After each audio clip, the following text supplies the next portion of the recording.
Good morning, students. In the previous class, we have discussed about the aestivation and some other different terminologies commonly used for describing the morphological characteristics of a flowering plant. Today, we'll discuss about the gynoecium. As we know, gynoecium, it is the fourth word present within a flower, and it is the female reproductive part of the flower, which is made up of more than one or more carpels, which are also called as pistils. So this is the diagram showing here one carpel, also called as pistil. A carpel or a pistil, it consists of three parts, namely the stigma, style, and the ovary. As do we have discussed, and we know the stigma, which is the receptive surface area which helps to receive the pollen grains, which is at the tip of the style and helps to receive the pollen grains, and which is joined to the ovary with the help of a tube-like structure called as style. So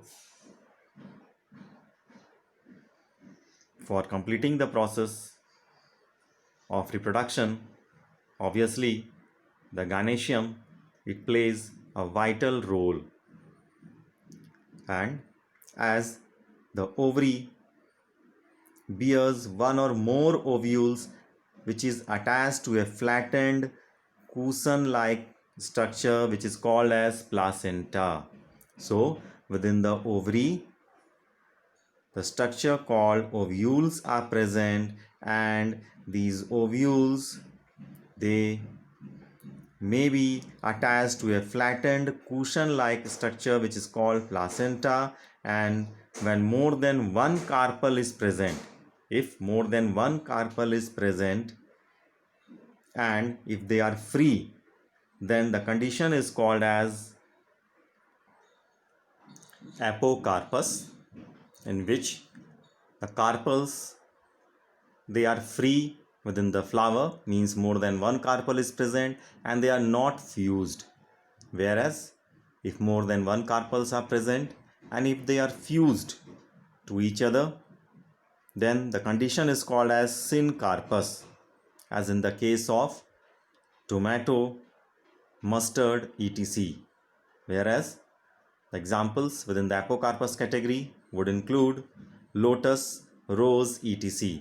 So just from the name we may come across, as do we have discussed about the word, the syn word there do we have discussed in the process of double fertilization, or that the syngamy just means syn means fusion, and carpus, that means it is just maybe showing some relation to the with respect to carpel. So in the syncarpus condition, the carpels would be fused to each other, whereas in the apocarpus condition, the carpels, they are free to each other. And as the fertilization overs, the ovules develop into seed, whereas the ovary, it transforms into the fruit. So the ovary of the flower, it transforms into the fruit, whereas the ovule present within the ovary, it transforms into seed. Now we'll discuss about placentation. As do we have discussed that the ovary bears one or more ovules attached to a flattened cushion-like structure which is called as placenta. So what is placentation? Means the arrangement of ovules in the ovary. How do the ovules, they are arranged within the ovary, is known as placentation. The placentation are of different types, namely marginal placentation, axial placentation, parietal placentation, free central placentation and basal placentation. So, in the case of marginal placentation, the common example is pea. We all of us might have observed the arrangement of seeds within the fruit. As do we have discussed, the ovary, it forms the fruit, and the ovules, it forms the seed.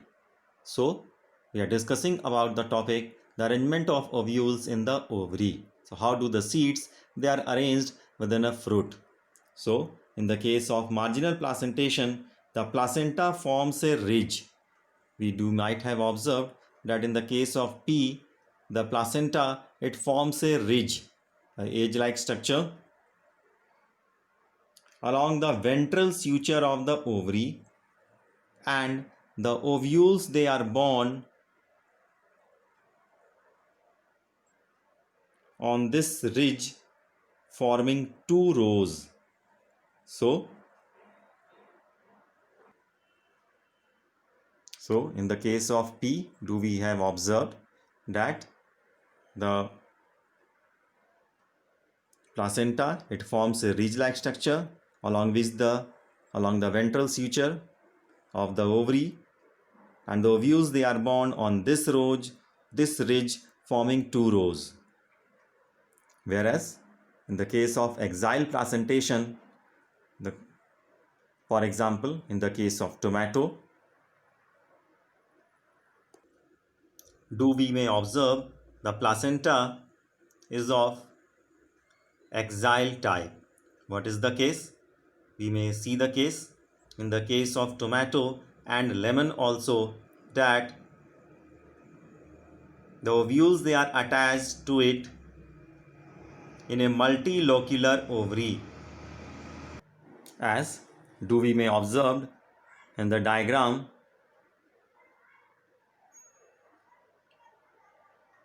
regarding the placenta, which is shown to be axial in position, and the ovules, they are attached into this trilocular ovary. In this case, it has been shown trilocular, means three chambers we may observe, but in the case of that axial placentation, we may consider that means it is divided into many chambers.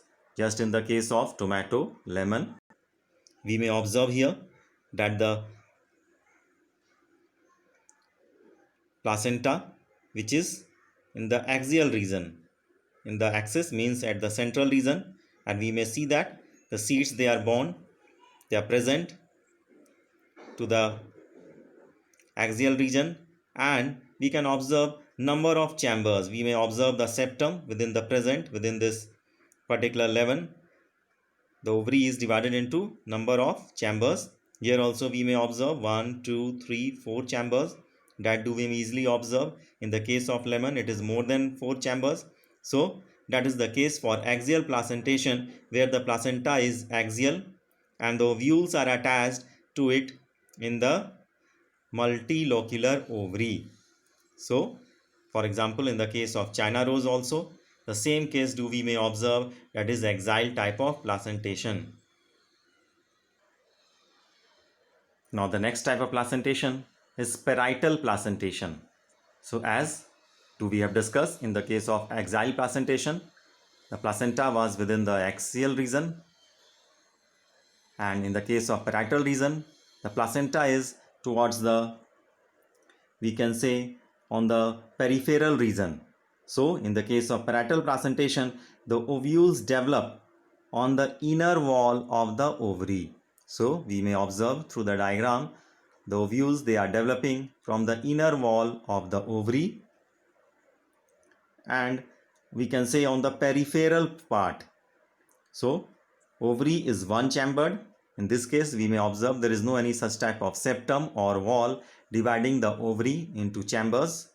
So it is one chambered, but in some cases it becomes two chambered due to formation of a false septum. So as we may consider, suppose the ovary is divided into two chambers by a false septum.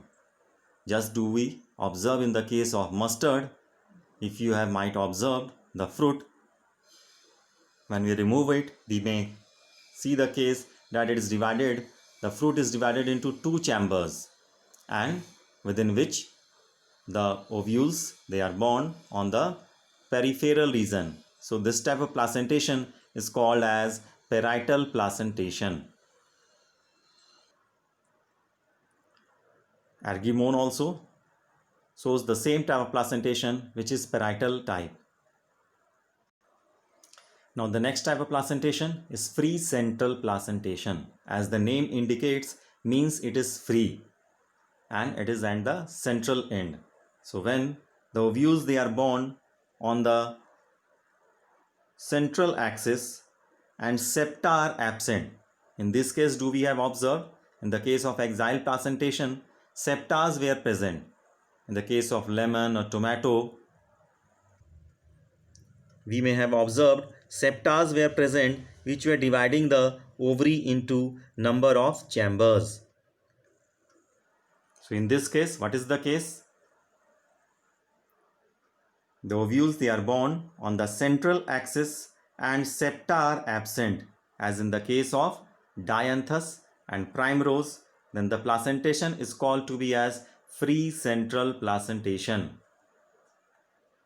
Now the fifth type of placentation is the basal placentation, in which the placenta develops at the base of the ovary and a single ovule is attached to it. So in the case of basal placentation, as the name suggests, the placenta, it develops at the base of the ovary. So the name has been derived, basal placentation, and a single ovule is attached to it. For example, in the case of sunflower and marigold, the basal placentation is being exhibited. So we have discussed today about the gynoecium and the different types of placentation. Till so far here, thank you. Have a nice day.